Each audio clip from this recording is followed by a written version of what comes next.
How did you get into rock climbing? I did you from here? No, I grew up in Vancouver. Oh, okay. Oh, Yeah. sweet. And then in grade 10 in high school, I did an outdoor program. They like took us climbing, and it was like a whole year. So the first half of the year, we did all of the like academic portion of grade 10 high school.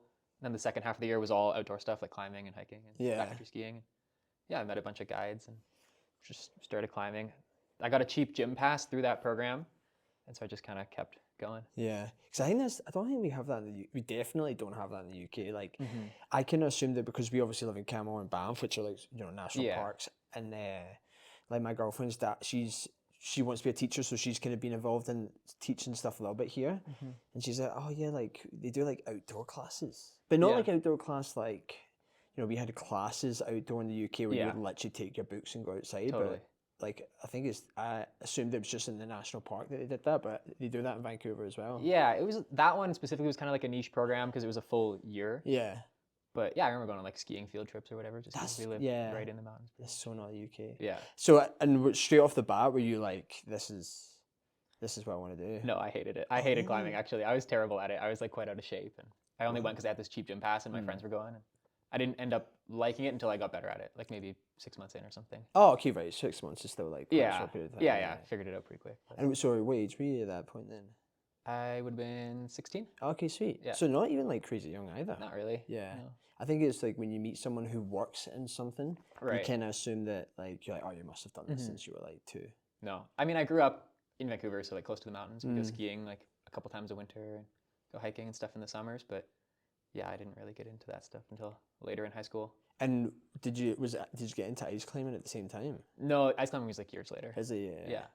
So from 16 to when is it just like it's just a hobby, and then at like what age are you like, right, okay, cool, I think I knew from the end of that program that maybe I wanted to be a guide. Yeah. I didn't really understand what that meant, to be honest. Like I just like met all these guides and I was like a teenager and I didn't really understand like what a career in guiding would look like. But it seemed cool and they all seemed pretty psyched, so I was definitely interested in it. I didn't necessarily know that I wanted to be like a climbing guide specifically. At the time I was like psyched on hiking and kayaking and climbing. And I didn't really understand that like you kind of had to, well, you don't have to pick one, but it makes sense to sort of specialize. Yeah.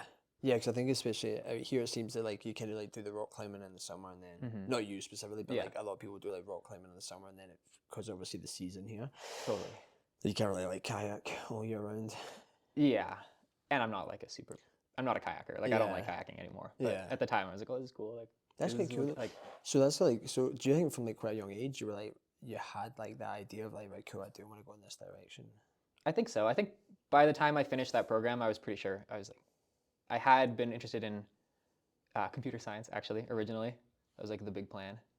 And then, yeah, it just slowly climbing took over more and more of my life. And I was quite certain by the time I finished high school that this was sort of the path. Yeah, I think that's such a rarity sometimes, excuse me, where people like at a young age where they're like, I know what I want to do.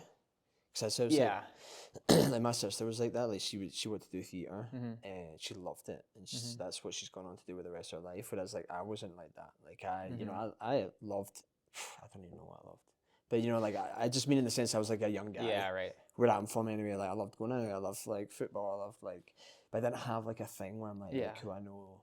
I think when I left school I was a little bit like, I don't know what I want to do. Yeah. And were your parents quite? Like, they were supportive. Yeah. They were probably like secretly stressed watching it all unfold.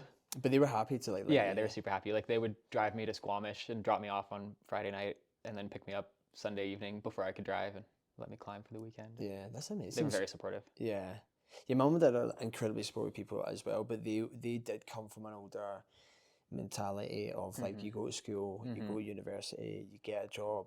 And not necessarily you stay in that job for the rest of your life, but that's just how they have been raised, and I think that's how they thought it. So when I say that to say like they kind of more supported like academic kind of pursuits as opposed to they're super sporty people, but they were very much like career wise. Like, nah, you need to like go down. Yeah, which is not a bad thing probably. No, definitely not. I didn't, and it wasn't like I'm not saying that as if I then they were like stifling me because I didn't have a sport that I was like dedicated to. Right. Yeah, I'm sure they were like, oh, he's gonna be like in computer science, like that's such a great career, and then like, oh, he's rock climbing a lot. Like, oh, he bought a van. Like, oh, he's not going to university. Like, what did we do wrong? You could definitely see, yeah. Yeah. As soon as someone says they rock climb and they have a van, you're Yeah, like, like, you can uh-oh. build like a whole character. It's out over. of that. Yeah, totally. And then so the ice climbing, was that like a little bit later then? Yeah, so I finished high school. I bought a van. I went on like a year climbing trip with Sweet. some friends down to the States. And then I did this adventure guiding program at Thompson Rivers University. And then that's where I started ice climbing. And that's like a guide training program for 2 years. Very cool. And is that like, when you come out of that, is it like, can you go straight into a job, or is it? No. Yeah. It depends what you come in with. Like, I think it's unrealistic to think that you could, have never climbed before and then go into that program and then graduate and like pass your guides exams. Maybe I was like a bit different in that I'd already done a bunch of climbing. So I did graduate and do my guides exams right away and then start working that year. But it sort of just depends what you start with and what you want to get out of it. Because a lot of people become raft guides or work in other parts of the industry. So was that more of like a generic, like outdoor adventure stuff as opposed to be like? Yeah, kind of. The first year is pretty broad. So there's a bunch of mandatory courses. Like you have to do a kayaking course and a skiing course and climbing, things like that. There's also a bunch of like legal liability and business management courses, things like that. And then in second year, you tend to specialize a bit more. So there's like more higher level climbing courses and, more advanced skiing courses. Yeah. So that's why I want to have this conversation with you. So you've immediately educated me. So I kind of thought I'd be like, oh, you just like go, like you're super into rock climbing. Yeah. You go do your like TRCI or whatever. Yeah, I mean, most people probably do it that way. Yeah. I mean, I was 19. I didn't really know. It's maybe the website's better now, but back then especially, it was like kind of comically bad. Like there was no clear path really. It's just like, oh, just apply and maybe you'll get in. Yeah. But now I think it's a little clearer, like the roadmap of what you need to apply and become a guide. But back then I had no clue, and I was like, oh, there's this program at a university. Like that's probably the way. And is that so? That's not like that's obviously not like associated to the ACMG or anything like that. Cause that's kind of like a complicated topic because it used to be. Right. The ACMG offices used to be at Thompson Rivers University, and they would run the exams through Thompson Rivers. Maybe like 4 years ago, they like parted ways, and it was it was like a hot topic for a bit. But yeah, anyways, it's kind of like loosely associated. Yeah. Not so much anymore, but. So so then to go from like the university thing that you did to like go into the ACMG, like, so when you did it, where like it was connected?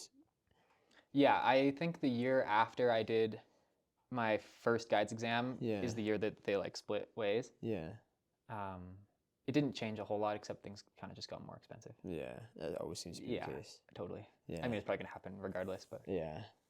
I feel like it's the same with anything in life. It's like, you mean, like, I won't waste time talking about it, but like, we've got stuff in work, like the driving side of the business where like, you're just like, oh, cool, new fees. Totally. Yeah, like it only goes up for sure. Every summer you're just like, oh, sweet, we've got this new thing that someone else wants to buy. Yeah. But, so the ACMG, so that's the Association of Canadian Mountain Guides. Yeah. And what is, like, so Jeff, our boss, or one of your bosses, sorry, my boss, he's like big time on like ACMG is like the best thing ever. Yeah. Like, how do you even get into it? Well, is it just like you sit these guide exams and then you kind of get? Pretty much, yeah. So there's like a progression that's sort of laid out. I mean, it's more detailed online, but if you want to be an alpine guide, for example, you have to be a rock guide first. So you do your guide training rock. Well, first you climb a bunch on your own. You apply to the guide training rock with a resume that has like a whole bunch of requirements. So you can't, Yeah, they have a list. I think it's like 15 multi-pitches. Like you got to climb whatever, 5'11", something like that. You apply, you do about a week-long training course. Then you have 2 months through the summer to sort of train on your own time with people from the course. Then there's an 8-day exam at the end of the summer. If you pass that, you're an apprentice rock guide. You have to work for a year under supervision, and then you can take either your full rock guide exam or your apprentice alpine guide exam. So that's where it kind of like splits. If you want to be an alpine guide, most people just skip the full rock and just go to the apprentice alpine. Then same thing, you apply with like an alpine climbing resume with some ice climbs on it. You do a 6-day ice climbing training course in the winter. In the spring, you do about a week-long sort of mountaineering, alpine climbing, guiding training course. And then at the end of the summer, you have like an 8 or 9 day alpine guiding exam. So they're all quite long. Like it's not like they're pretty long. It's not like a day exam. It's all like I mean, it's like the whole thing's 9 days, but there's like a course open, and there'll be like maybe like a rescue skills day that's not so. And physical. Is it like a course where I assume those like 8 or however many days each part is for? Is because it's like you're trying to like show you all the, or like get you involved in all these different kind of scenarios that could happen and Kind like of. assess you on Yeah, them? it's like Is what that they're it? trying to do is take people with like high level recreational skills and then teach them these new guiding skills that as a recreational climber you would never use. Like what then? Well, like the big one is called short roping, which maybe you've like heard the term. I may have But heard it's it. like, so if you were just out with your buddies, you would just like solo through all this like really easy terrain, Mm-hmm. even if it's really consequential. But obviously with clients, like you can't just be like soloing Oh around. yeah, okay, yeah. So it's just like how to use the rope in that kind of in between terrain where it's like it's not really like pitched out like rock climbing, it's not hiking, it's just like like scrambling terrain. Yeah. Stuff that like you and your buddies would just like boot up in your trail runners or something. But yeah, you need like some security for your clients, things like that. And I assume you probably use that quite a lot then. Yeah, it's like most of what sort of summer alpine guiding work is. Yeah. So what route did you go down with it? Are you an alpine guide? Yeah, I'm an apprentice alpine guide, so Yeah. I'll do my full alpine guides exam this like upcoming summer. Right, cool. So what will be involved in that then?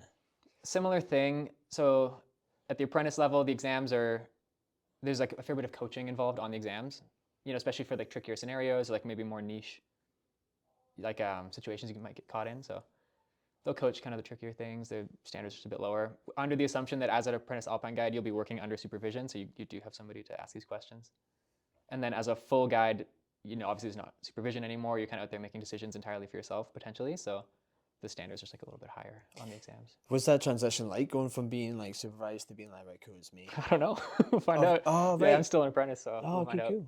So when you do the, what's the ice climbing that you've got then? Are you, because you're, It's like all part of the apprentice alpine guide. okay, sorry, Yeah. right, cool. And the supervision, like to define that, there's three types. There's remote supervision, which is most of what the work is, where somebody knows where you're going, they know your plan, and you're in contact, like probably through an inReach or something. There's local supervision, where maybe, like for example, we're all on Athabasca, like on different routes, and we're just chatting on the radio throughout the day, so we're close, but not, you know, directly together. And the last one is direct supervision, where we're on the same route at the same time together. Right, okay, cool. And so most of the work is under remote supervision, which means like in our case, Jeff just kind of knows where I'm going, and we've like discussed a plan. Yeah. And then when you're a full guide, you don't even need any remote. Like nobody knows where you're going potentially. Oh damn. I mean, somebody probably should. Yeah. Tell your girlfriend. Or You don't have to something. like. You're not like answering to anybody. It's like you're making decisions. And Yeah, I was kind of from a recreational point of view, like I never really like. So in Scotland, I did like a ton of hiking, you know, in the Highlands. But like, I'm gonna vastly oversimplify here. But like in Scotland, like you don't really have anything. Nothing's too extreme. I mean, there definitely are like extreme. There definitely is extreme rock climbing, and there definitely will be extreme conditions and stuff like that. But what I'm getting at here is like I never really thought to. I would tell my mom, I'm like, hey, I'm going somewhere, but I would never really think that I need to be like on it with like communication. And then it was until I came here and I was just like doing like more kind of adventurous things, and I was like, I should definitely tell someone. Or I think there was one day where I was on a hike. And I was like classic. I was like hungover. Like everything was like everything you should do. I was doing. yeah.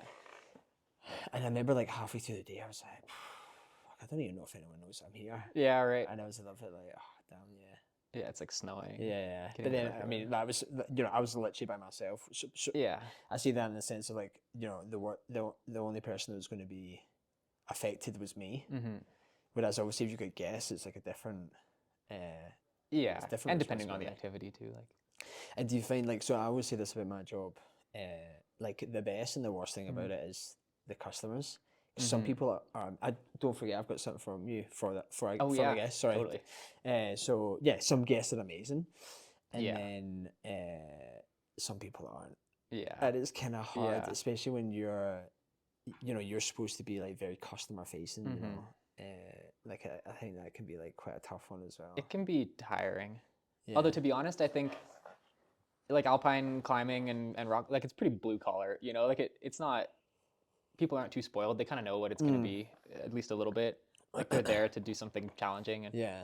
so I feel like it filters out most of the, you know, entitled, Yeah.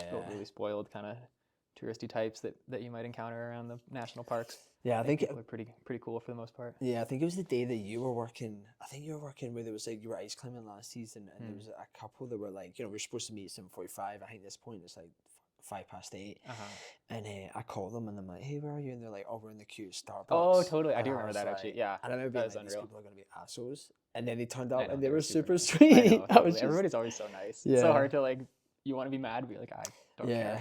How do you manage how do you manage people? Like, I mean, obviously I know everyone's different, but Yeah. like, Is it like, do you find like generally people are just like psyched to do stuff? Or sorry, Yeah. maybe a better question is like, how do you manage people's nerves? I think most people like they realize it's going to be challenging and Yeah. they know it could be, you know, scary for them, but that's what they're there for. Mm. I don't know. I mean, that's kind of the fun part, right? It's Oh, like a yeah, whole new pushing experience for yourself. people, and Yeah. it's like it can be pretty mind blowing, especially for some people. Like you have folks from Florida that have, you know, never seen snow or never been in the mountains, and it's like quite eye opening coming to the Rockies. And Yeah, is there part of you that you kind of need? I mean, you've obviously done this so much that I'm assuming you might do this, where like you kind of need to remind yourself, that they may be doing something that to you and I would be like super simple, but they're like yeah, super nervous about it, and yeah, then you kind of remind yourself, you're it's like, hard not to get impatient yeah, sometimes. I know what you mean. I was It's teaching, challenging. yeah, It can be challenging, but it's also part of the fun. yeah, I think honestly, for the most part, people are pretty self aware. Like they can understand the difference between sort of real fear and their perceived fear, and they understand that they feel scared, but that they are reasonably safe. What I don't like is people that try to make excuses or you know, try to blame it on something other than this being a new experience for them. And it's hard to be patient with those types because it's like you're here to learn, you're here to have this experience, and I feel like you're just trying to find a way around having the experience that you came here for in the first place yeah, by blaming it on, oh, I don't feel good or I feel sick or yeah. some other factor. And what like so what like jumping at you, like what for you is like nerve wracking these days? Because like, you know, Oh. like what would you if you were like, if say like you Nolan or anyone else like you go Mhm. out with, like and they were like, hey, we're gonna do this thing, would you be like, wow, that's actually quite Right. I think. I mean, I still even at work and on easier routes, like I struggle with the changing conditions in the mountains. Like I feel that routes that used to be really well traveled classics and used to be relatively safe are becoming more dangerous every year as the glaciers recede and things melt out faster and faster every summer. So I have a really hard time like with the objective hazard of a lot of these routes. You know, it's like most of them are technically not that challenging, but I feel that every year they get a little bit more dangerous and a little bit scarier. yeah. You know, so things like that, it's hard to rationalize sometimes. I mean, you know, it's kind of the whole game, but that's the most challenging part, I think. Yeah, and your girlfriend's a rock climber as well, is that right? Yeah, she's not like a huge climber. She's more of a runner. Okay, But so I mean, we do climb together quite a bit. but I think but she knows like what it is though, Totally, she like the totally reality gets of it. it. Yeah. Yeah, because Yeah. Jeff's wife is not like. Oh yeah. I mean, not to label it in any way, but she is like she's kind of like more of a city upbringing. So I think I say that just to say, like, we were at Jeff's house maybe a month or whatever ago, and I was chatting to her about, I was like, when Jeff does some, not now necessarily, but when he was Yeah. younger and did some of these crazy things, she was like, yeah, I was like super worried. Yeah. And I think even more so though, because she's not really necessarily into it as much as he is, that she's, you know, I think from the casual observer from the outside, it seems insane. Whereas at Yeah. least if she's got some idea, she's like, right, cool, I know that there's like, you know, Yeah. there's protocols and whatnot in place to. Yeah, I think so. I mean, she also understands that like it's a lot of time spent in that kind of terrain, and you know, not all routes are safe all the time, and so Yeah. I feel like she's got a good understanding of. Well, she definitely has a good understanding of what it's Yeah. like. I mean, she climbs a bunch. I don't want to like downplay that. Yeah. She totally gets She's it. like, what? Yeah. Yeah. Yeah. But yeah. Yeah, I think. Yeah, that's actually interesting because I never really thought of that, like the changing conditions. I know like we're ice climbing. That's an obvious one, you know, like how it freezes year to year is different. But I guess I never really thought about like the glacial. Yeah, it's like stuff as the as glaciers well. pull back, they expose more rock, and Yeah. you know those rocks have never experienced weather before in the last 10,000 years or something like that. So they're quite loose. Oh wow, yeah, I wouldn't have. Yeah, they've thought been of under the that. ice for a while. So Oh, so even like so that right, cool. So if obviously the rock gets exposed to weather it's not had, and yeah, so what could happen in that scenario? I mean, I just think rockfall across the board is becoming Right. is much more likely, a much bigger issue as the glaciers recede and they expose more rock to fall. It's like And then I guess something I never really considered as well until unfortunately like the start of this year when there was an accident was like ice climbing and avalanches as well. Oh, yeah. Like I never, you know, yeah, that's kind like of the in my most head, likely thing to get you ice yeah, climbing. it's weird because Yeah. I had somewhat separated those things. Yeah. Again, probably from a lack of, you know, having that in a background of that. I was like, oh, like you know, like ice climbing in my head was more like, I guess the hazards are more like rock climbing, where it's like Right. rock fall or ice fall or whatever. Yeah. And I was like, oh, Avalanches are like the skiing side of things. I never obviously appreciated that. Yeah, I feel like that's actually the shift that's happened in like the last 5 years maybe is ice climbers are now hyper aware of the avalanche hazard they're putting themselves I mean, would you take under. AST gear when you go? Definitely, yeah. Oh, would That's you? like the biggest change and the biggest push from people like Avalanche Canada and Parks Canada is to convince ice climbers that they should bring their avalanche gear because up until maybe 5 years ago, it was not nearly as common. Yeah. So you up until 5 years ago, you probably wouldn't have bothered. Well, I mean, I maybe because I learned in like an institutional setting, like I kind of always have had that background, but I think a lot of recreational climbers had maybe just never considered it, or they thought if there's an avalanche, like you're just instantly dead anyway, so why bother? But I think that's just not the case. You know, it's like you spend a lot of time on your day on the approach, on the descent, on big ledges in between pitches. Like it's not like every avalanche is just going to sweep you off the mountain. It's like there's so much of your day that's just normal walking through avalanche terrain. Yeah, I got an Avi bag. I actually got it last. I got it last season, but stupidly never got the can. I got it second hand, so the canister came empty, and I never bothered to fill it. Damn. Stupid. Yeah. But anyway, so this season I was like, I bought this thing. I may as well use it. So anyway, I got it filled at vertical addiction here. So you pull it, and then obviously like an airbag, effectively. And I told Jeff, and he's like, "Oh, you're totally safe now." And that's what you said. Classic Jeff. You said it in such That's a funny, sarcastic way that I was like, I don't feel safe now. That you said Yeah, I that. feel less safe now. Yeah, because he was saying, he can explain it to me. Yeah. Obviously, I didn't think it was like, I didn't assume that it was like life saving, but he was like, it kind of just brings the heavier debris gets brought to the top. Yeah, you become more buoyant. Yeah, but I obviously snowboard, so like I'm probably going to get absolutely like obliterated. Yeah, your legs are just going to be like spiraled. Yeah, oh my god. I don't know. It's funny, before I came here, like, again, growing up in the UK, like, you never really consider stuff like that. Right. You just, Yeah. even, I wasn't really into rock climbing back in the UK, so I maybe wasn't in that kind of world, but like, you just never really consider like these kind of gnarlier, like, things to do and like the kind of consequences of them. You just think like a ski hill in Europe is like pretty chill. I mean, you obviously get big ones there. I mean, skiing at the hills here is as safe as anywhere. I think it's just. And you ski as well, yeah. Yeah. But you're not doing like anything ski related work wise. I don't guide skiing. No, just climbing. Do you have like your certs to do it, or no? Right, no, I'm just a climbing guide. So yours is like very much like the Alpine is like rock climbing, ice climbing. So what's the final? So this is something as well, like from chatting to Jeff and other people like you, Josh, whoever. It seems like there's like, if you're truly dedicated again to the end of the goal, the end of the program, I guess, like it's like a lot of time and a lot of money. Yeah, it's expensive. Yeah, which is a kind of juxtaposition with it. It's a touchy subject. Yeah, it's gotten a lot more expensive the last few years. Yeah. I don't know. There's not much to say about it other than it's really expensive. So you better be sure. So what would be what is like the end? Like what would be your end certificate? Like full mountain guide? So I'll be a full Alpine guide. Full Alpine guide. Yeah. Cool. If I wanted to be a mountain guide, I would have to do the apprentice ski and then the full ski as well. And then once you have the full Alpine and the full ski, that you become a full mountain guide, which is like an internationally recognized certification. Yeah. A couple of countries recognize specialty guides, like Alpine guides or just ski guides, but overall, most countries only recognize full mountain guides. Are you interested in doing the full, or are you you're kind of content in that? I go back and forth on it a lot. I mean, I'm a climber at heart. It'd be nice to have the full ticket because it opens up more opportunities for other types of work, but I don't know. I really like climbing. And I think that's like just what we were saying there. Like it's so. I would say was kind of baffled by how expensive it is, because obviously it's kind of a juxtaposition, because you think of the rock climbing community in general is like kind of laid back, like ski bum-esque. Yeah. Which obviously there's not generally like a ton of money in it, because people aren't in it for the money; they're in it for the love of doing the thing. Yeah. Whereas, but then like once I really like kind of got educated on how like expensive it is to become any kind of rock ice like full guide. Yeah, it is. I mean, I think the like underappreciated cost is how much it costs you to take time off of work to train and prepare for the exams and all these sort of parallel certification streams you need, like your avalanche courses and your first aid courses. And it adds up to being quite expensive.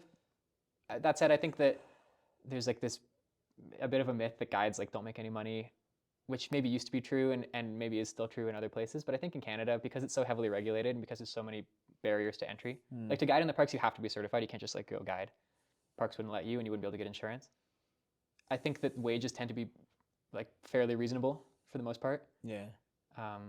a bit region specific. Like in the Rockies, it's pretty good. Maybe out east, it's it's not quite as competitive. So overall, I think that it's it's not like a bad career path. Yeah. Even though it is expensive to get certified. Just to get, yeah. I'm obviously not going to ask you like about the like what you get paid, but is it quite common that like a lot of people are like work for like multiple different? Yeah, I would say most people. Maybe that's true. Maybe most people, at least especially climbing guides, are contractors and will sort of bounce around between a few operations. It must be quite nice as well, because like no doubt everyone's got their pros and cons. Yeah. I've no doubt there's pros and cons for us, and as there is with every other company. So being able to be like, and obviously like I'm maybe getting like 10 steps ahead here, but like if this obviously is a career thing, you may be like, right, cool, like when I worked for them, like they did this thing really well, and they like they didn't do that well, but then this other company did this really well, and you can kind of start to piece this together and be like, right, cool, if I was to do this, like I can kind of totally like cherry pick. Yeah, definitely.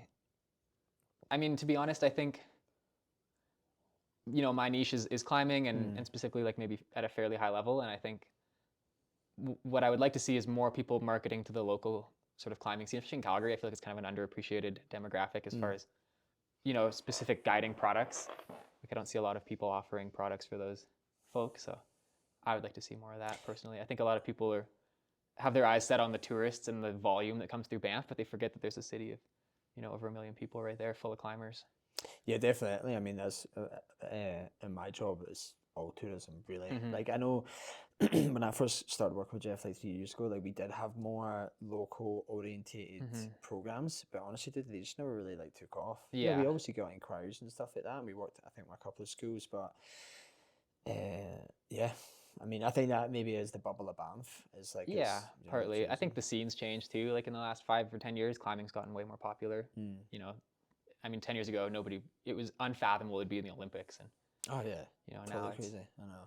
Climbing gyms, everybody climbs now. So yeah. I think there's a whole sort of new emerging market for climbing at a higher level. I mean, people don't really go mountaineering as much anymore. I think it's less popular, or maybe it's like a little more diluted by the amount of people that are going rock climbing and ice climbing. So when you say at like a higher level, like what do you mean? Like what do you mean? I think a little more performance focused. I think people like doing hard sport climbing, hard bouldering, like things like that. I don't think people are.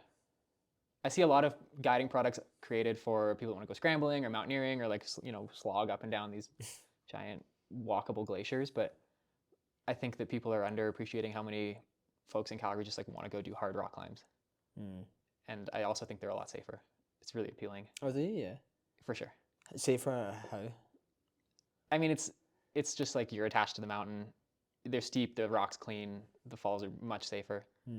I think that like sport climbing is objectively much safer than like mountaineering or scrambling or any of those things, even though you're like gonna fall 100 times. Yeah, it's funny again. I'm kind of smiling there just from my background. Like when you say fall, like my brain immediately is like that's terrible. I think you're obviously so accustomed to it, where you're just like. Even now, I don't do a ton of rock climbing. I'm not gonna lie to you and be like, I have a ton of experience in it, but it's like, so yeah, obviously I appreciate you fall, like it happens all the time. But I think I have the just the sheer volume and experience that you have, where it's just part of the day.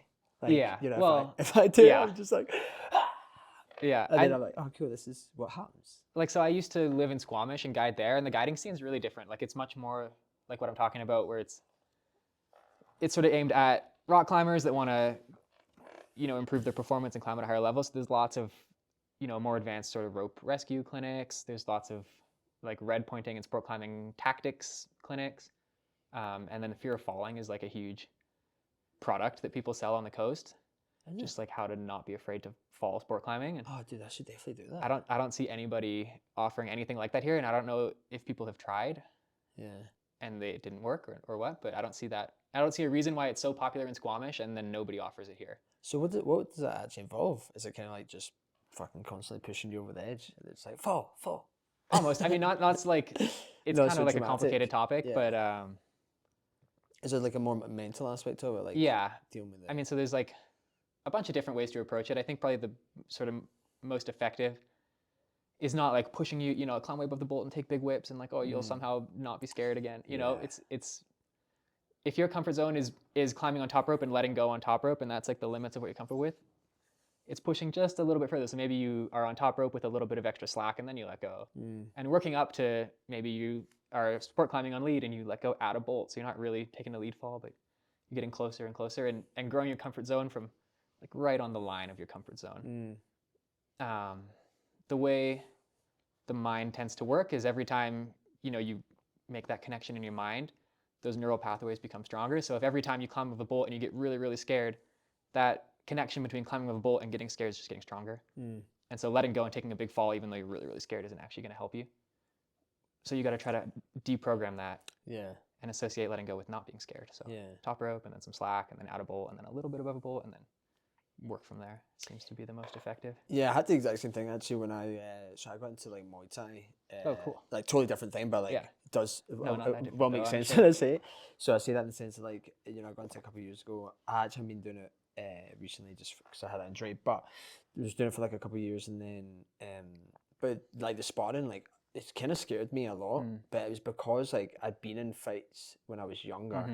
And when I say fights, I mean like these stupid street fights for like 10 seconds of like handbags. But I had exactly what you were saying, where like I kind of had like when the scenario kicked off of like a fight scenario, like from my experience, my body had these neural pathways that it like immediately had this reaction to like to like a negative thing. So what I'm saying by that is like when I was in the sparring situation, like even though it was like it is friendly, like you're with be like me and you doing it, and you're trying to learn, but you're not trying to like kill each other. But like my brain just had this neural pathway that like it was almost like what you were saying there about just take the big fall isn't going to help you. It's like me, where it's not like just like go sparring, you'll get over it. Like because my brain was just like so tuned to like as soon as you're in this kind of like scenario and your body gets all these feelings, yeah, it just reinforces it. It Every just time you put reinforces yourself it. back in that situation. Yeah, it took me like a long time to really, and I don't really know if I ever kind of really got totally comfortable with it. I think it was always definitely an element of like fear, I guess. But yeah, it's really interesting. That, yeah, and I guess like obviously they don't have that here because I've never heard of it. So yeah, anyway, I mean that's kind of the thoughts lately. Like if there was to be a my own sort of guiding operation in the future, it would be something a little more in my niche. I wouldn't consider myself like a mountaineer. I mean, I kind of have to be because to become an alpine guide, they kind of make you. But I would like to step away from that and get sort of closer to what brought me into climbing, which is sort of at a higher, more performance focused, level. So what is it? So like just in general, like what are the kind of natural career progressions for someone who's into like rock climbing? I mean, it's so broad, to be honest, and I think a lot of people have this sort of narrow scope of what they think guiding looks like.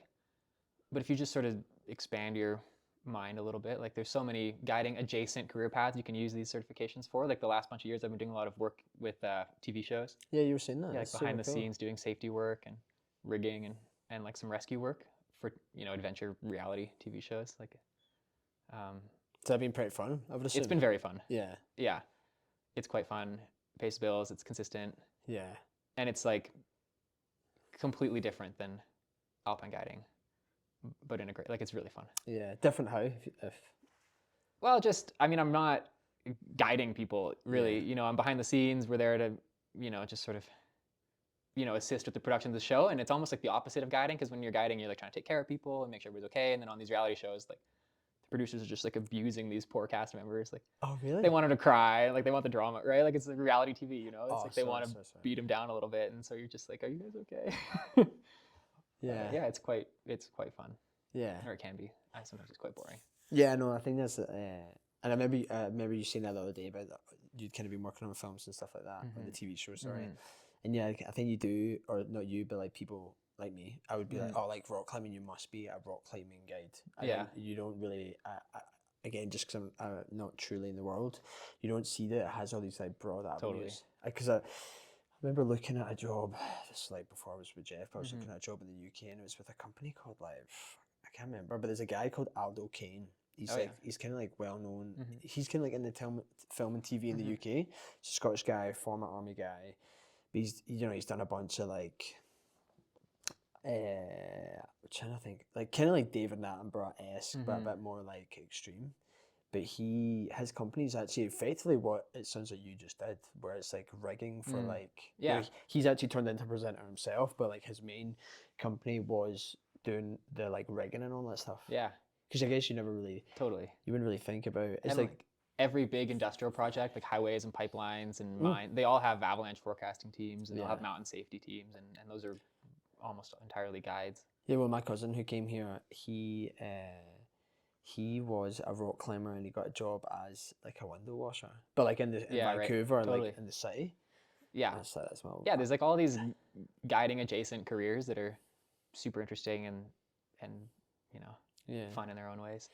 I think that's like quite, and it's also quite cool that your parents were so supportive to allow you to do Definitely. that. Because when you're a kid, you don't think. And we were talking about this kind of as adults, like, oh, you just got all these like avenues and opportunities. But maybe like when you are a kid, you just think like, oh, like you wouldn't see that. I don't think unless you were in it. I had no idea. Was your mum and dad into it? No, like not really. Like, I mean, my dad was like big into fishing and like he was outdoorsy, and my mom, you know, a big hiker and cross country skiing and things. But yeah, they definitely weren't climbers or anything like that. Have you ever taken them out? I took my mom ice climbing a couple times. Yeah. Dude, my sister loved it when she went with you. Yeah. Right. Oh yeah. Right. That was awesome. That was a fun day. Totally. Yeah, that's awesome. She was like, they came. Oh god, was that like? I think it was like March last year. Yeah. But like the whole time they were here was like minus 30. I know. It was brutal. Yeah, I think it was minus 32. Yeah. Yeah. But she honestly, but like how amazing you were. Also a good location. I think it was like step right up. Totally. The place gets sun. It gets hot in there. Yeah, but nice. Also because it was so cold, like she was coming from like a place where like you don't get that. So like, no, totally. It was kind of like all of those things combined, which was like one amazing experience. Yeah, totally. Full value. But yeah, that's like quite. To be fair though, that's pretty gnarly. Yeah, that's cool. Well, I mean, I would never go ice climbing in minus 30 if I wasn't getting paid. Yeah. Like I only go because I have to. Well, she said to me the same week, couple of weeks that she was here, we went to Sunshine, and honestly, dude, it was like minus 30 again. Yeah, brutal. And she was like, we were on the gondola on the way up, and she was like, because it was so cold, there's obviously it's a topic of conversation. She's like, what temperature would you like not go skiing at? I was like, minus 15. Yeah, totally. Seriously. I was so I know. crazy. I mean, we're so lucky that we live here and we can just be like, I just don't feel like I'm just not gonna go. But if you're here for 5 days or something, you're like, I have to go. I don't have a choice. Or it's like I paid however much money to go ice climbing. I better go. Yeah, and I think again to them, like they're obviously like really positive people, but they were both like the fact it was so cold to them was like a novelty. Yeah, definitely. It is fun. Like it is an experience. I had this couple from Dubai a couple years ago. Like it'd never been. They're from Dubai. Like they'd never left. You know. Like they'd never seen snow. Left? Yeah. They'd like never seen snow. It was like minus 40, and we went to Hafner. I mean, they lasted like 3 hours, but they had such a good time. Like it was so cool. Yeah, it must be like quite a gratifying thing when you do get people like that who are like. Your day-to-day job to them is like one of the best. They were like, for sure. Like my sister will still be telling people like, oh my god, like no, it doesn't. It never gets old. It's the best part. I mean, I think like people think like a big guy that could climb all the time would be so cool. But you don't actually climb that much. But the cool part is like being with people in this setting. And does it give you like a little perspective where you're just like, wow, this is actually fucking pretty cool? For sure. Like, for sure. It's easy to like get all jaded and be like, all grumbly. Like I live in a tourist town. Like the mountains, I see those every day. But then you see somebody that's never seen them before, and you're like, whoa, it actually is really cool. Like it's nice to, you know, renew the appreciation every once in a while. Yeah, I'm even like that just living here. Like you know, same as anyone. You get like grumbly, you have days, and then you're just like, I will literally just like, you know, my mate would one of my best friends. He texted me last week, and he just texted me. It was like last Saturday, in fact, probably like around about this time, if not maybe a little bit earlier. And he was like, just send me a picture of the closest mountain you can see. And I was walking up towards the Sally Borden. Yeah. So obviously there's like Rundle, Sulphur. And I just sent him a picture. And he was like, because he was doing it because he was sending it to someone who he was like just chatting shit with. Yeah. And he's like, oh, Richard lives in this amazing place, blah, blah, blah. And I was kind of like, oh yeah, actually. It is pretty cool. Yeah, it is quite cool. I don't know. It's easy to get frustrated in the tourist town, but it is pretty cool. Like I'm glad that people come here. Yeah, definitely. Yeah. You know, even though it's easy to get frustrated with them. Yeah, definitely. Do you have a preference between rock climbing and ice climbing? Yeah, I like rock climbing. Way better. I feel like way better. Way more fun. And is it just because you've... why? It's just more fun. It's the weather's good. Yeah. It's not stressful. You know, it's warm and sunny. You're in a t-shirt. Like I can leave Canmore at 11 in the morning and still get a great day in. And there's very few decisions that have to be made. Just like show up at the crag and go try hard for a few hours. And ice climbing seems, I mean, am I right in saying it seems more technical? Obviously, because you've got like crampons and ice axes, or is it not really? It's much easier physically than like hard rock climbing. Yeah. but as a day, it's much more complex. Like there's a lot more decision making involved, and yeah, the day's just generally a little more mentally draining.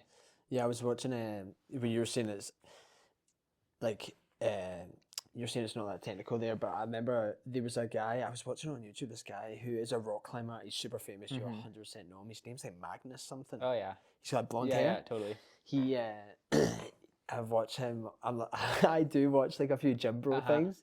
So anyway, I watched this guy who's like this gym bro. Anyway, he massive guy, like huge bodybuilder, whatever. But he was training with this Magnus guy, and they couldn't believe how strong he was. Because he was doing like the whatever machine, he was doing deadlifts, like pull downs and stuff like that. And he was doing like the way that they were doing with like perfect technique and for like reps. Yeah, not just that's like, cool. Yeah, a really specialized athlete for sure. Yeah, and I don't mean this in any way, but he looked exactly like you, and I'm saying that in the sense of like, because you're not a massive bodybuilder. No, I'm not saying climbers don't tend to be. I mean, it's like a power to weight ratio type of sport. But it was kind of crazy to this big famous bodybuilder guy. It was like, this is wild. Like, not only is he. Although I bet if you ask Magnus to bench, it'd be like a lot. Like any push exercise for a climber or like leg extensions or something, like he'd probably be exposed some weaknesses, I'm sure. It's just a lot. Maybe. Although Magnus is like a super strong dude, so maybe he'd be totally fine. Yeah, I was watching a video of him again with Alex Honnold, and they free soloed someone, and it was like it was his first. It was Magnus's first ever free solo. Yeah.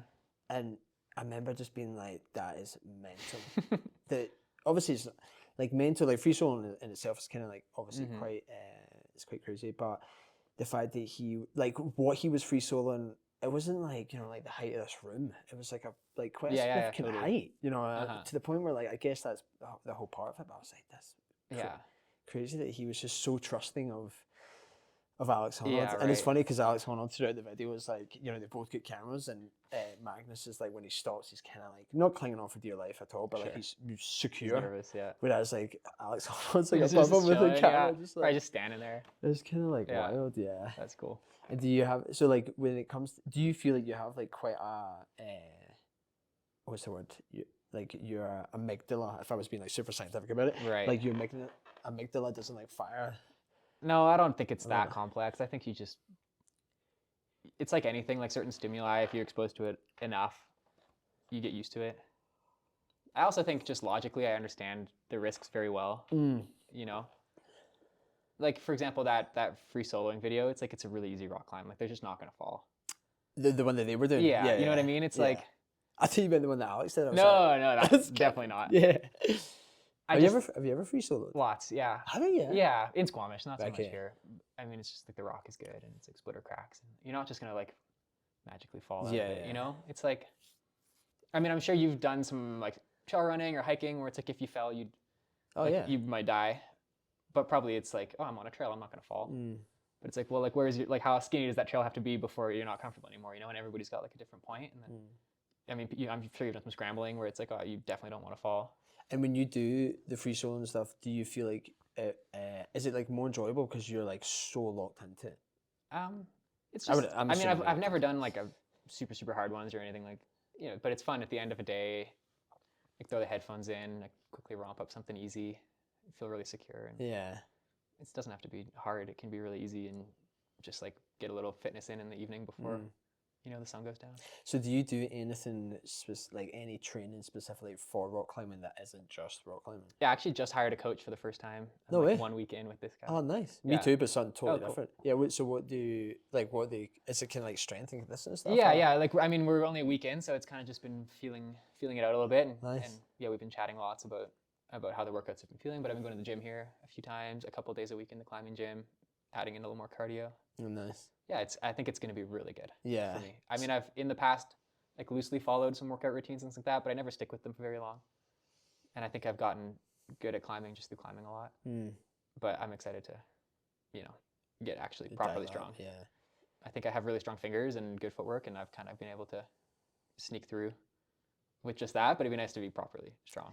Yeah, I think a lot of people think that is, you look at anyone who's like a super high level at like anything, whether it's like basketball, football, like name a thing, like the ones who are like, and the ones that seem to be truly amazing at it is because they don't just, they explore other avenues that are like, will enhance like the thing that they love to do. You know, like a thing. So I did like I kind of like did weights when I was younger. Actually, I've done weights my whole life, but the thing was like it never complemented the thing that I was trying to do. Like I've always like I did triathlons, I did running, and then I did triathlons, and now I'm doing swimming. But like up until like the swimming aspect of it, like when I was doing the triathlons and the running, like the weights never like complemented that. They were very separate entities. Like, and it was only when I was getting older I was like, oh, like what happens if I like. Because Yeah. ultimately, like, I mean, the reason I was doing weights when I was younger was twofold. One, because I wanted to be, like, you know, be strong. And two was also vanity. Like, I wanted to Totally. look I good. nothing wrong with that.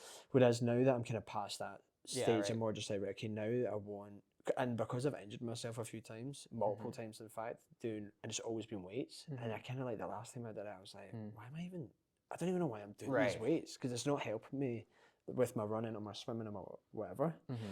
But yeah, it's cool. Like, I started with a swim coach like 3 weeks ago, Oh, and it's sick. same as Here? you. Yeah, just you. Oh, Yeah, nice. yeah.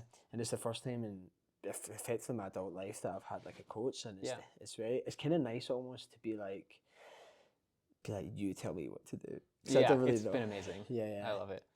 So like, are they getting you? So Jeff was telling me how Jeff and I were chatting about just like his training, and he was saying how he was like at the gym, and he said people must have thought he was crazy because he was like on like one of those like half medicine balls. It's like a medicine Yeah. ball, but the other half's Yeah. flat. He's like, I was like balancing on that with like Yeah. one leg with like two weights and like doing this. Yeah. But obviously because That he sounds was like, good for like the joint health in the yeah, legs yeah. and things like that.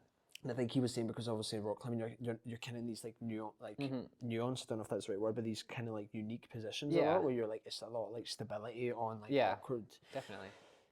Is it that kind of stuff, or is it more just like It's not so much balance work like that right now, although again, I'm only a week in and we're still just kind of in the assessment phase. But yeah, I mean, one of the new things for me is all this plyometric training, which is to help build durability for landing when you fall. right? Okay. Like I do a lot of bouldering, so you hit the ground every time. Obviously, you fall. Have you got a mat? No, sometimes. Well, you outdoors you have crash pads, but they're Yeah. thin and you know, it's like you can hit the ground pretty hard. So it's been a lot of that for injury prevention and durability, and then also just general leg strength exercises, which I mean, I figured guiding kind of ticked that box, but definitely doing something in the gym, it kind of exposed how weak I am in certain movements. So it's been good for that.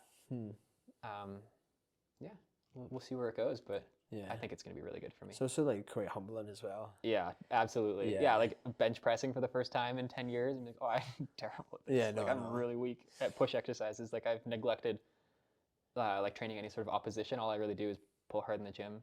Yeah. So anything that involves pushing, I'm like, oh, I should probably have. Like I'm gonna get injured if I don't do this. So it's good timing, I think. Yeah, and I think obviously with the strength stuff as well, like there is. I mean, I am the opposite of this because there is actually quite a lot of injury prevention if you Right. do it correctly. I evidently have been doing it incorrectly. Yeah. But I think as well because like when I was doing it, I was just kind of doing again like the kind of basic like effectively trying. I'm doing the exercises to get bigger muscles, which is not what I want to do now. It's more like I want to do the exercises that like complement like movements. Right. You know, yeah. like, Totally. you know, what's the point of being like big and muscly if it's gonna actually Totally. hamper your. Yeah, I feel like people say it all the time with climbing. It's like it places demands on the body that aren't adequately trained by climbing. Right. You'll be in these really novel positions that maybe you only pull through on that one time on a specific climb or something like that. So if you just climb all the time, you're not going to train as much as you maybe should. Yeah. In some of these positions. So to kind of like jump back to a super basic thing, see with pitches, right? What can you kind of like elaborate a little bit on like pitches from like 0 to like is 5.11 the hardest? No, or does it go higher? not even close. 5. Yeah. Okay. Can you educate me a little bit on that? Yeah. Did they say it effectively? Because it goes then. Does it not go? Whatever the last one is it like 5, like 13, like D or something? Yeah, Because they were just like we didn't think it would get. There's like this terrain classification scale called the Yosemite Decimal System. Class 1 and 2 and 3 are basically just progressively more challenging hiking. Class 3 would be hiking with like some exposure. You know, so maybe like some of the sketchier trails around here, it's like you're on a trail, but it's kind of rocky and maybe you could tumble and maybe you use your hand like a little bit for balance. 4th class would be what people call scrambling. So you're not quite rock climbing. There's some exposure. You're going to use your hands quite a bit now. You might pull a little bit, but mostly you're kind of just balancing with your hands and using your legs for upwards progress. 5th class is what people call rock climbing, and that's where the 5 comes from. And then that's subdivided into climbing grades. So 5, 1, 2, 3, 4, all the way up to 5.9, like 5.9. And then after starting at 5.10, it goes 10 A, B, C, D. Yep. And then 5.11 A, B, C, D. It's a really dumb scale. Is that because they didn't think it would get? Yeah, pretty much. Okay. Pretty much. That Back high. in the day, like they just kept adding grades. I don't know why they went into letters. And So then what went is to, it? What is the like highest at this point? 5.15 D. Right, okay. Have you? What's your? I've come 5.14 A. Right, okay. Yeah. So what would that be like? I honestly don't know how to describe it. Yeah. Like climbing grades are. It's very much just like, oh, it just feels like that hard. Yeah. There's no quantifiable aspect to it. It's not a certain angle or a length or anything like that. It's just, it feels hard. Yeah, so like something that's like, if you're doing like an overhang, that might not even be like that. It might not be that hard, or it might be really hard. Yeah, It just depends. I mean, if it's got like massive holds, like some of the routes in the gym here are like huge jugs, and it might be easy. And then, yeah. So it kind of comes down to like like not exclusively the holds, but it's kind of like comes down to like how. I know this is such a subjective thing to say, but how easy it is to climb. Like Yeah, totally. That's you know, it. if it's like super flat and it's got like tiny little holds. Yeah, and grades only make sense when you've, sort of climbed enough to have a bit of an understanding, and then it feels like the more I climb, the less grades make sense, because I don't know. It's just like, oh, this felt easy, but maybe I was having a really good day, or maybe it was easy, or maybe it really suited me, or like maybe my body just fits really well into those positions, and then somebody taller than me doesn't, or somebody shorter than me does. Or it's, I don't know. It's very individual. And ice climbing effectively is... Ice climbing is actually way more objective. Is it? As far as the grading goes. Yeah. It has to do with steepness, the quality of the rests, and then the quality of the protection you're able to place. And it's much easier to quantify all that than to say, oh, these specific moves feel this hard. Yeah. Yeah, because I remember, like, I obviously tried to educate myself a little bit on it, obviously because of my work. And I remember, like, I got farther, because obviously I did, like, just super entry level, like, rock climbing, so I never really thought past the 5.9 scale. Right. And then I was like, oh, like, ice climbing will be the same. And then I was like, oh, no, this is, like, as you were saying, it is, like, it's kind of different. It's easier to quantify because it's all mostly based on the steepness. Yeah. And then at a certain point, it starts to take a few other things into account. But and do you have like so you were saying, so you 514A? Yeah. And are you like actively trying to push that, or are you more? For sure, that's kind of the reason for this training program that I've started. So what are you trying to get to, 515B? I have no idea. As hard as possible, as hard as I possibly can. And is there like a lot of stuff around here that's like that? Yeah, lots. Is it? Yeah. Definitely more than enough for one person. Yeah, someone was telling me, and I obviously have never actually asked someone who rock climbs, but they were telling me that like at the golf course in Banff, it's like one of the hardest climbs. Yeah, totally. Is that right? It's called Ravens Crag. It's Right, not quite at the golf course, but it's over that way. Yeah. Yeah, it's like a 15B.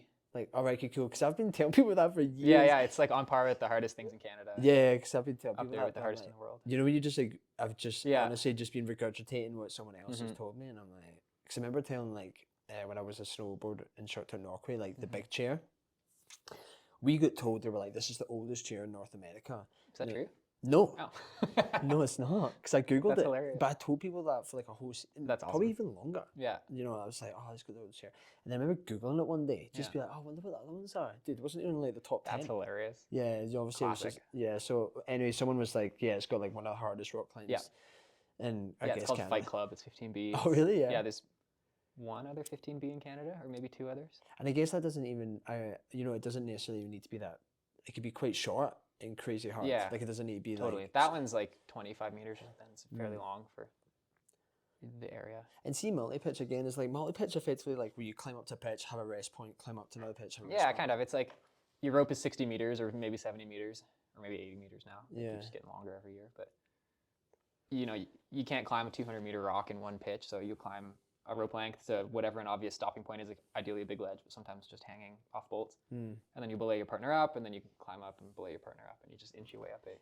And is there a certain degree with like when you're climbing, like how much gear you can actually have on you? I.e., like is the fact like could you both have like 70-meter ropes, therefore you can do 140? No, because not really like that. If you tied them together, the knot would just get jammed up on. It just wouldn't really work. I mean, they make 100-meter ropes. I don't know if anybody's climbed on anything longer than that ever, but yeah. This is kind of just the most practical way to climb these big pieces of rock, and it works pretty well. And then, you can imagine if a pitch was 150 meters long, it's like how much gear do you need on your harness to be able to protect it, and you'd probably weigh 50 pounds. Yeah.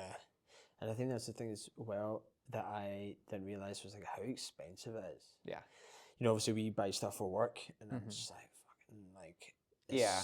Although I think so expensive. it seems like a lot of money when you have to buy it all at once, but most people like they start in the gym, so they buy shoes and a harness and a chalk bag, and then they go sport climbing, they buy some draws and a rope, and then they start trad climbing, and so it's like piece by piece. But if you just like woke up one day and you're like, I want to go alpine climbing, it'd probably be like $5,000 or something. I don't know. Yeah, I remember I kind of did that with ski touring, where like Totally. I've been here 4 years now, so I now have everything. But I remember like looking at it and I said, "There's no way I can afford this." But I was like, I was actually super lucky. I actually got a bunch of stuff for free. Oh, sick. Yeah, but once I got that stuff, it was like, cool. This season I'm going to get the bindings. This season I'm going to get I can't remember what it was, but yeah, touring's a bit harder. You kind of need everything all at once. You can't really piece it together the same way. I definitely did that where the first couple of times, no, more than the first couple of times, but probably the first couple of seasons, I begged, stealed and borrowed stuff. And like, dude, it was always a nightmare. I just mean in the sense of like, because I was like putting stuff together that didn't really mesh together. And it was kind of, sometimes it was like I was using just stuff which is kind of old, so it was like super heavy. And then as soon as I got like my own stuff, like new boards, new bindings that actually like went with the board, I was just like, oh wow, this is like actually enjoyable. It's so much better. So what all these sports are so gear intensive. Yeah, if someone was getting, say like you have like a never ever, and someone wants to get into rock climbing, what's like what would you be like the first thing you should get as shoes? Shoes for sure. Yeah. I mean, shoes might be the only piece of climbing gear you can spend money on that's actually going to improve your performance. Right. Okay. Like it's the only thing that's actually touching the rock. Ropes don't matter, draws don't matter, none of that matters. But like your shoes they actually matter. Because I guess if you just got shoes, then you can kind of go bouldering straight away. I mean, what else? Yeah, I mean you can go to the bouldering gym with just shoes and a chalk bag. You know, to go bouldering outside, you want to get a crash pad, or you can rent those, but it becomes cheaper to buy them pretty quickly. Yeah, and then I guess if you're like getting more into like going on your own, like I assume that's the thing though. Like you kind of need to get a bunch of stuff at the beginning anyways. Yeah, I mean, like harness, helmet. To go sport climbing, you don't need that much. Like a harness, shoes, chalk bag, a rope, and like 12 draws. Probably be like $500 or something. It's not so bad. And then like, see, sport climbing, is that just like, I mean, in my head, is that just like free climbing? Like free, like as in you're not really like. No, like bolted rock climbing. Yeah, like sorry, I don't mean like free solo, but it's just like. Oh yeah. Like, so is sport climbing not trad climbing? No. No, so sport climbing has bolts. Trad climbing, you're placing cams and your own protection. Right. Okay. Cool. Also, sport climbing is more like with this bolt set, and you can just like. Yeah, exactly. Oh, cool. Have you set any of your own? A few. Yeah. Back in Squamish, none here actually. But. Did you name them? Yeah, the only one that's like somewhat popular is in this place called the Eldred Valley. It's like a multi-pitch 5.7, I think, called Takasaikia. Is that what you called it? Yeah. Yeah. Is it in, like so? How do you get it known that is there? Do you just like tell your mates and post on? There's always a local climbing Facebook group, so right, cool. Posted. And it's like kind of a team effort with some friends. Yeah, because I remember Jeff was talking about setting a route here, and maybe I was just because I thought because we're in a national park, I was like, can you just go and like make routes? And he was like, yeah. Oh yeah. I was like, what? Yeah. I would not have thought that. I would have thought like. Yeah, there's different regulations in different places. Like a lot of the parks in the States, you're not allowed power drills, and you have to use hand drills. But. And what if someone's set a new route? Like, are you? And again, this maybe just comes to the culture of rock climbing, where it's like it seems very trusting. Like if you know that someone's set a new route and it's like pretty new, as in like it's not really been climbed a ton. How do you go into that without? Are you kind of fully like sweet? It's almost like becoming a problem. It's so easy to put bolts in. Like I think people don't understand how easy it is to put bolts in. Like you literally just buy a drill, you put a hole in, and you pound a bolt into it. There's a few people in the Rockies that I feel should have their drills confiscated. Like it's actually getting out of hand. Yeah, it's insane. People are putting roots everywhere or bolting things that don't need to be bolted. Yeah, because I guess you don't need to be. It's like kind of an ethical dilemma in climbing. Yeah. Like re-bolting old routes that are scary. Scary because the bolts are just like. No, scary because there are no bolts. Right. Like okay. They're trad climbs that people have climbed on gear, which is like a clean ethic. Like it's a very clean style of climbing and something that used to be really sought after and is becoming maybe less popular. But I think once you put bolts in them, it's like you can't undo that. And so slowly these old sort of test piece routes are being erased or dumbed down a little bit. Yeah, they can be made easier. Yeah. See, via Ferrata to use, I just like this isn't even. No, totally different thing. Like no. But yeah. Do you like? Have you got any interest in via Ferrata, or are you just like this is a? Not as like a sport. No. So it's fun. Like I've been on a few. They were a good time. Like actually, that's how before I was a rock guide, I did a summer guiding via Ferratas in Squamish. Yeah. They're great. Yeah, It's a good it's amazing. product. Like people, I think it's a really good product, and I'm glad that people are able to go do something like that, but it's super accessible. Yeah. Like those people, a lot of people could not rock climb. They just wouldn't be able to. They're not fit enough, or they don't have the desire. But Via Ferratas are like basically anybody could go do one. Yeah. And I'm glad that like it was a fun product. Like you can get people way off the ground and blow their minds without really putting them in any sort of precarious situations. Yeah, I definitely really had. Like my first summer here, I worked the Via Ferrata. I wasn't a Via Ferrata guide. I just worked in Norway and helped with the Via Ferrata. And I did them all. Like anytime I had a day off, I'd go do them. It's It super was fun. amazing. Yeah. Because you're right. Like for me, again, someone who's like very, very beginner rock climb, like I was like up, on the top of. I mean, I know you can scramble up there, but I was on the top of Mount Norway, and I was like, I would not be here if it wasn't for the fact that I was literally clipped in. Yeah. And it's funny on that route as well. They have like they've got like a plank of wood effectively from like a very short ledge, and the ledge is almost, it's like at an angle like that. So what I mean by that, so the plank goes here, so it's like that, so that you're like this. Oh, you're like a little catwalk kind of thing. Yeah. So I mean, like down here is like a bit of a drop, and then but like here there's kind of like this tiny little gap. Anyway, I say all that just to say, but because you're super high. Yeah. It's funny how like I remember thinking at the time, like, so I was kind of nervous. I mean, it's maybe like 4 feet long, a foot and a half wide, so you can literally take like a step, probably get to the other side. Yeah. But it's funny how like when you take that up Totally. to like a different height. Yeah, it's like if that was a 2x4 sitting on the ground, you would just walk across it. Run across it. Yeah. But if you put it on top of a 6-foot ladder and had to walk across it, like it'd be so scary. Yeah. But yeah, I see how.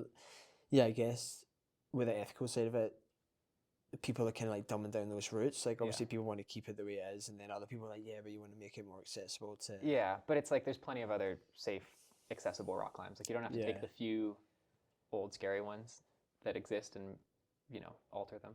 And you were saying that there's tons of rock climbs here. Is there still tons of area where like rock climbs can be? It's endless, yeah. Like made. Yeah, it's endless. There's so much rock. Is it? Yeah. Yeah. And do you prefer it here to Squamish or Squamish? No, Squamish is so much Why better. though? Because I've never been there. It's just more accessible. Like the after work climbing scene in Canmore is pretty challenging. Like nothing's that close. Where's the closest if you were? Well, Grassy is probably the closest. Okay, yeah. But it's a small area, and like you kind of run out of stuff there pretty quick if you live here. But Squamish, it's like almost all the climbing is in town. Like if it's farther than a 15-minute walk in Squamish, like that's unheard of. Oh no way. Almost, Yeah. But here it's like you're lucky if it's 15 minutes. Like mostly it's 30 or 40. Yeah, it's quite funny. It's like the perspective on how easy it is to get to these places. It's like Yeah, totally. You go to Squamish and you're like, you guys are complaining about this 20-minute hike. Like, are you kidding me? You guys don't know how good you got it. It's honestly kind of the same going from the UK to here. Like, not even with rock climbing, but I just mean with like the time to get to places where like if I drove like an hour and a half in the UK, I'm saying this jokingly, but also kind of serious, where like you'd be like, oh, you must be like staying the night if you're driving an hour and a half to get there. It's like, oh, you're in another country. Whereas now that I live here, I'm like, oh yeah, I just go an hour and a half to like go grab insane. something and then grab It's it. insane. People in the Rockies are just so used to it. Yeah. If you lived in Squamish and if your radius was an hour and a half, you're going to Pemberton. Like nobody would do that. I don't know why people do it here. It's really weird. And see with is the rock different between Squamish and here? Yeah, Squamish is granite. Right, This is almost all limestone. So can you what is the differences between them? And like with regards to climbing, like why would someone prefer one over the other? Granite tends to be much more solid. The features are just really different. Like it's hard to sum it all up. Granite has a lot of splitter cracks. So think like really clean rock slabs that have sort of split open and there's cracks that you climb in the cracks. Limestone is like more friable. You're climbing a lot of face holds, just the way it tends to form. Like the erosion effectively. Like limestone can. Yeah, like I mean Squamish granite was all under the glaciers and they like polished everything and it's all nice and clean and the rock is generally really good. And then here it's like, it's quite loose. I'm sure anybody that's climbed in the Rockies knows. Yeah, because I remember like going up to Grassy Lakes, and that's all coral as well. Is that right? Yeah, not all of it, maybe. It can be. Yeah, because I remember looking at one of them. I think it was all the bottom of the ocean millions of years ago. Yeah, because I remember looking at it the first time I went up and I looked at it and I was like, I'm pretty sure you could just climb up that without a rope. Like, cause it's so like totally. So many it's all holds. these like giant pockets, and it feels kind of like gym climbing. It's really fun. Like it's fun to climb. But it can be quite loose. Yeah. So you kind of got to seek out the good rock. And when you were saying there about like the ethics of it, do you feel like the culture of climbing has changed since you got? Yeah, probably quite a bit. I mean, people just want it to be safer now. I think that's just the expectation. Yeah, I mean, even I started in the gym. Like I'm maybe more part of this new generation than the old one, but I was like maybe a little earlier into it. But people like coming from the gym have some sort of expectation that climbing outside should be safe as well, and I don't think that's like entirely true. True in the sense of like you just can't be safe all the time, or true in the sense of Yeah, I mean, it definitely can't be safe all the time. It can be reasonably safe, but obviously you just get like smoked by a rock and it's out of your control. But yeah, it's probably not going to happen, right? Like it's unlikely, but I wouldn't go and say it's like completely safe. yeah. I remember reading Bear Grylls' autobiography when he climbed Mount Everest when he was fucking like 23. And I remember the thing I took away from that book was it was effectively he was like, you can be like, you can have all the money in the world, you can have all the experience in the world, but he was like, you're kind of at the whim of like the elements. Totally. Like you can't guarantee, or like, sorry, the freak stuff that about rockfall, icefall, avalanches. He was like, you can be, like you can have everything ticked. He was like, in Mother Nature, just like totally, you can get super unlucky. Just like totally fucks you, yeah. Yeah, but I mean, I think that the thing that people want to change is that a lot of these old routes, they climb them on traditional, trad gear, no bolts, and people maybe just aren't quite up to the task. And so they want to add bolts and make them safer and more accessible. But what I don't understand is why they feel they need to climb that route. Like I just can't, like I always get heated on the Facebook groups when this goes up, but it's like, I just can't relate to these people because it's like, they make this argument of like, oh, it's really unsafe. Like we should, why don't we just make it safe? And it's like, well, why do you want to do those rock climbs? Like, why do you? Yeah, I do. Like nobody's holding a gun to your head making you go climb these routes. Like just don't climb them if you don't feel like you're capable of climbing them safely. But is that why? Because they're not capable. They're not capable of climbing them. Yeah, for sure. So they're like, it's almost like, it's almost like a kind of cheats way of like, put the bolts in and I can do it. Yeah, exactly. And at least for me, especially early on, some of my most memorable climbing days were on routes that were scary. Yeah. Oh, terrifying. That's, you feel so good about yourself at the end of a day when maybe you laid it out there a little bit and you did a scary rock climb and like it went well. And it's like you feel so much satisfaction. And then these people want to like bolt these routes and it's like you can't have that same experience. People say like, oh, just don't clip the bolts. But even just being able, like having the option to clip a bolt, you don't have to commit to these scary routes. You just be like, oh, I'll just clip the bolt if I get scared. It's not the same. Like, I don't know. Yeah, I just feel like it's a unique experience that we should preserve. But yeah, and I think, do you know how people go on about like a runner's high? Do you get like is it a climber's high? Probably something similar like just that. When you were saying that you get to the end of a route and you're just like, that was amazing. Yeah. I mean, it can be an intense experience for sure. Like lots of fear and real risk, and we don't have that much real risk in our day-to-day lives in this world. So I don't know. I feel like humans are well evolved to deal with real stress, not like email stress, And so it feels good. Do you find that because of the hobbies that you have, namely rock climbing, like your these email stresses and stuff like that, they're just like no factor most of the time? No, I get super stressed. Yeah. My like biggest fear in life is like getting audited by the CRA or something. No, yeah, that's so funny. Yeah, I think is not that I've done anything. I mean, I've done like a few like long distance stuff, so nothing like rock climbing. Kind of goal wise, but even then when you've done something physically strenuous that like I mean that in the sense of like you can just name anything, swimming, rock climbing, whatever, and you're like in that moment where you're like exhausted, you're like I've got X amount to go, and you're just like I can't, like I literally can't like give up and quit 'cause I'm in no man's land here. Like I have to finish it. Sometimes I do find that's like helped to translate to moments in say work. Usually that's where you get stressed, like if I'm doing like something admin wise that's stressful, like I will still get stressed, but then I will have a moment where I'm like, fucking, at least I'm not like halfway up a mountain. Totally, I'm not gonna die. I got 10K left to run or to do whatever. But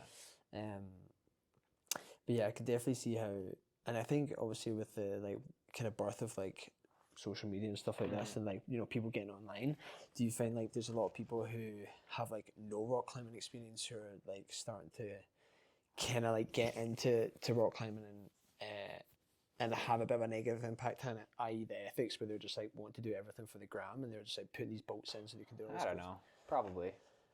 I don't know if that's much of a factor because I think it's like a lot of work. Like you gotta be pretty motivated to like hike your drill and a bunch of bolts and fixed ropes. And, like I don't think anybody's doing that just to like take a couple photos for the gram.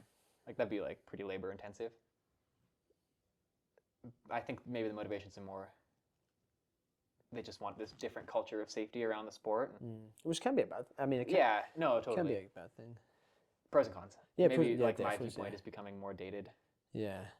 but I still think like there's plenty of safe, accessible routes, and there's plenty of clean rock. Like if you really want to go, have a safe multi-pitch or bolt a nice safe route, like put up a new one. You don't have to go alter these existing ones. There's plenty of space. And I guess that's the thing though. There's not like a body who actually like owns these routes. No, Therefore, there's not no here. I mean, some places there's like land managers get involved. Right. Okay. Yeah. Yeah. So yeah, like here you don't have anyone who's like, no, you can't do this. Like in theory, No. anyone can anyone really like go and alter a route in any way that they Yeah, wanted? I mean, somebody could go put bolts in some classic, old route, and then somebody the next day might go up and chop them all, which totally happens. Yeah.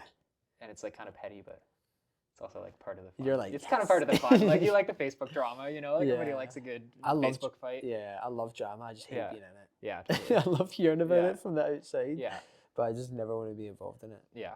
So what? So do you have a goal for like this winter season ice climbing? Ice climbing, not so much. Like I'd like to focus on this training plan that I've started. And, Yeah. the last couple of years I've been working a lot, and it's been like I really enjoy it. Like I like working and I like guiding, but this spring I kind of had a bit of a shift and got sort of back into more personal climbing and put work on the back burner a little bit, and I like to continue that because it's been really rewarding. Yeah, imagine it's the same as anything. Like you just constantly do it over and over and over again. You're gonna kind of burn out a little bit. Yeah, and it's like pretty easy for it to be so all consuming. Like so much of myself is wrapped up in climbing and guiding, such a big part of my identity, and it's like easy to sort of lose sight of like, oh, like I actually really like rock climbing. It's kind of the whole point. So Yeah, is it hard to disassociate your identity with rock climbing? yeah, it's impossible. Is it? Yeah. Oh, yeah, it's impossible. It can't be done. Nobody's Do ever you do succeeded. it? Yeah. I mean, I'm asking this question now. Like, I've actually never even contemplated you doing anything No, about rock. yeah, no, nobody's ever succeeded. But I mean, do you separating like themselves do from you? rock climbing I mean, emotionally. do you do anything like? I mean, obviously, I know you do stuff outside of rock climbing. Barely. But are you truly like? I'm basically a rock climber. Like symbiotic? I just rock climb all the time. Yeah, My whole life revolves around creating time and space to rock climb. That's Pretty sweet much. though. I mean, I'm honestly jealous of people such as yourself who have that thing. Right. And I think that again, like using my sister as an example, like she was like that with like theater and all that stuff. Like that's just all she wanted to do, and I was so envious. Growing up in a, not like in any way like in a negative context, but I was so envious. Or I actually now think I was so fortunate to have an example of someone in my life who knew, like, just had something that they loved and they've gone on to their life and do that. Because now I'm like, right, you can do that. You know what I mean? In the sense of like I then. Because pretty much everyone else like did the more traditional path where like I've got friends who are accountants, plumbers, like mechanics, blah blah blah. If you said to them when they were kids like, do you want to be an accountant? They'd be like, nah. No. But and a lot, unfortunately, like a lot of people don't get the opportunity to like kind of do exactly what they love. Yeah. Although to be honest, I feel the grass is always greener in a lot of ways. Oh, definitely, yeah. There's lots of times where I wish I just had a regular 9 to 5 and could have some structure and stability, things like that. I feel like I would climb much better than I do. But. Yeah, I guess that's probably, is that some part of the nature of rock climbing where like when it comes to work anyway, like it isn't, so my job's 9 to 5 Monday to Friday, and I guess like am I right in assuming like sometimes rock, like the guiding sphere isn't necessarily like that? You might work you have 21 days, 100 days in a row. No clue, Yeah. Just whenever the people book. So it's hard to structure, it's hard to plan, and it's also fatiguing. Like if you want to be an athlete and climb at a high level, it can be hard to also guide full time. Yeah. Because it is hard on the body. So. Yeah, because you're kind of like putting all your energy and time into like work, and then you're like. It's gonna be pretty deliberate with how you manage your time. I think is what I'm learning, and also just getting more comfortable saying no to work, like which is hard because I do like to work. Yeah. And like it is really fun. But I also care a lot about my personal climbing, and so just getting comfortable. Saying no to work and freeing up time to climb recreationally has been the biggest shift for me the last couple of years. And what do you think made that shift? I don't know. I Just think getting older. Yeah, maybe getting a bit older. Also, early in my career, it's like I was really hungry to get lots of guiding work, and I, sort of build the resume, and now I feel like I'm in a place where I can say no to work and not have to worry about, will they call me back next time? Now I think I'm like, when's Braeden coming back? Yeah, totally. Anytime you go anywhere, I'm like, fuck it. Yeah. I know me and Nolan leave together at the same time. I know. Screw you guys over. Where did you guys go when you were down in the States? So I was in the Okanagan for a while, like in Kelowna and Skaha. And then I met Nolan in Smith Rock for like a week. And then we parted ways and I went to Utah, and he also was in Utah, but a different area. Is there like, and how come everyone goes to the States? Is it just because it's somewhere The different? weather. Oh, the weather. Yeah. Right, okay, yeah, obviously. Yeah. Yeah. And it's I also mean, really outside. good. Yeah. It's funny because Jeff, like, because Jeff's obviously more in like a owner business thing, so he's like, he's so conflicted, and he knows this, so I'm not saying anything that he doesn't know. Like, he's so conflicted because he's like, when everyone goes away, because he's done that, you know, he's like, I know that's what everyone He's does. like, oh, my fucking guides are Yeah, but then because when you're in the business aspect, the business side of things, but he's really good to work for because he's like, he totally appreciates that happens. That's good. But I can see the internal conflict where he's like, fuck, I actually need people that, like, to work. But yeah, I think it's definitely, I think the culture of it seems really cool compared to like a lot of other sports. Like it seems very, I don't know, it just seems very like chill, and everyone's like I think most long-term guides have pretty similar motivations, and everybody just seems to get it. Yeah. You know, I don't think anybody's in it for the money. Yeah, no. But you were saying there obviously are opportunities that Totally. like, you can do it. Yeah, no. I mean, so many guides own houses in Canmore, like they must be doing okay. You know? Yeah, Yeah, it can't be that bad. And it's obviously must be like really positive for you to be able to be like, right, cool, there are so many different, it's such a broad, because it's funny, like if I said to any of my mates back home, or even myself back home before I came here, like rock climbing, I'm like, well, you've only really got one avenue there, you need to be a rock climbing guide, whereas it must be, now, it actually is so broad that it must be quite nice. Yeah, it's nice. I like it. Like, I like the industry, I like the scene. It's still small, like even these, you know, talking about big industrial projects, things like that, it's still the same people. You know, they're just like lifelong guides and avalanche professionals and mostly know each other. So. And is the kind of film and TV stuff, is that more of a bit of a like side quest for now, or is that something you're like, oh, this is actually I mean, it pays the bills for sure. And your girlfriend works on it as well? Yeah. Is that right? Yeah, we've done a couple together. We've both been doing it for maybe the last 4 years now. Nice. It tends to line up well with guiding because it is often in the fall, these shows that we work on. Yeah. Just they're kind of like recurring reality survival TV shows, and so they're becoming fairly dependable. How did you even get into it? Unless it's totally by accident. Oh, like, right, I didn't do anything. Like right. I just got a text one day. Really? I guess somebody had given this guy my phone number, and he just texted me one day and he was like, "Hey, like, do you want to come?" And I thought I was being scammed. I was like, not even gonna reply. I was like, "Yeah, right, sure. Like, you got a job opportunity for me." Yeah. But then I did reply, and we got to talking, and he's like, "Yeah, it starts in 3 weeks. It's like 100 days or something." And you must be like catching, like at least least with totally. like. I was psyched. Yeah. Yeah, I had just done my apprentice Alpine Guides exam, so I had like no money left. I trained all summer, and it couldn't have been better timing. Yeah, and I know we kind of chatted about it already, but like, yeah, again, it still baffles me how like these, I don't know if I assume it's the ACMG, like they expect you to like pay all this money, but then they also like dedicate all this time to like it's hard training yourself. So it's like, where do they, you know, like, I know. Because I know some people will take like a year out of like, not a year out, but they'll solely work for a year to save up the money to pay for the exam, and then they'll just like need to like go through the. Yeah, it's challenging. I mean, do you know how many? I don't know. It's probably less challenging than like going to school full time for 8 years. Yeah, like it's not that hard, to be honest. And how many? Do you know? Like, do you know how many years like you have potentially left till you could be a full Alpine guide, or? Well, I'll be a full Alpine guide. I mean, hopefully at the end of the summer. Oh, sweet. Yeah, it'll be my last exam. Wow. Yeah. Okay, that's sweet. Yeah, if I pass. Yeah. Nah, I'm sure you will. I'll pass. Yeah, I'm sure you will. Well, look, I appreciate you kind of spending all this time chatting with thanks, me. man. It's really cool. This is really fun. Yeah, honestly, like, and the reason I want to chat with you is because anytime you come in the office, mate, you have such a naturally like happy disposition. Maybe like there's been a it's fake. It's my customer service smile for sure. There's definitely been a couple of times where like I won't go into the details of them, but a few issues have happened, and I'm just like, I'm just gonna Braeden, and you're like, cool, I'll deal with it, whatever. So yeah, I just say that I know people, and again, I'm not blowing smoke up your ass. I don't know if that's a Canadian expression, but it's a UK one anyway. My sister absolutely loved it when she was out. Yeah. That's awesome. I'm glad. It was a fun day. But yeah, I really appreciate you sitting down. Yeah, man. Of course, that was super fun. Cheers, dude.